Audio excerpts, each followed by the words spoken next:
సిటీస్లో బిల్డింగ్స్ ఏంటంటే బాగా దగ్గరగా ఉంటాయి. అలా ఉండడం కొంతమందికి చిరాగ్గానే ఉంటుంది, కానీ కొంతమందికి అయితే తప్పదు. ఎందుకంటే సిటీస్లో రెంట్ ఎక్కువ, తప్పదు. అలాంటి చోట్లలోనే ఇరుకు ప్లేసెస్లోనే ఉండాలి. కానీ పల్లెటూరులో అలా ఉండదు కదా, ఎక్కువ ప్లేస్లో మంచి ఇల్లు కట్టుకోవచ్చు, ఫ్రీగా ఉంటుంది.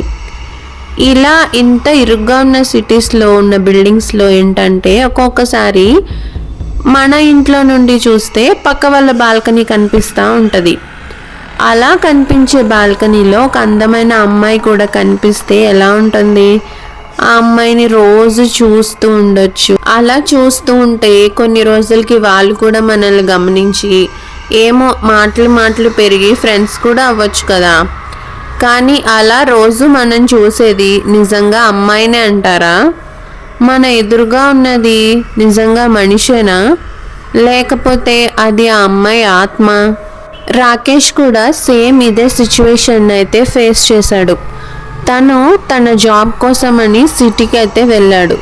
అలా సిటీకి వెళ్ళిన తర్వాత ఇల్లు దొరకడానికి చాలా టైం అయితే పట్టింది. చివరికి ఒక ఇల్లు అయితే దొరికింది. తన అదృష్టమో ఏంటో కానీ తన ఇల్లు తీసుకున్న పక్కింట్లోనే ఒక అందమైన అమ్మాయి అయితే ఉంది. ఆ అమ్మాయి రూము రాకేష్ కిటికీ పక్కనే ఉంటుంది. తను అప్పుడప్పుడు బాల్కనీలోకి వచ్చి నించొని బయటకి చూస్తూ ఉంటుంది. రాకేష్ కూడా ఆ అమ్మాయిని చూస్తూ ఉంటాడు. కానీ కొన్ని రోజులకి రాకేష్ చాలా భయంకరమైన విషయాన్ని ఫేస్ చేశాడు. అదేంటంటే, నెక్స్ట్ టైం అండి తెలుసుకోవాలని ఉందా? అయితే కింద లింక్ ఉంది, క్లిక్ చేసి చూసేయండి.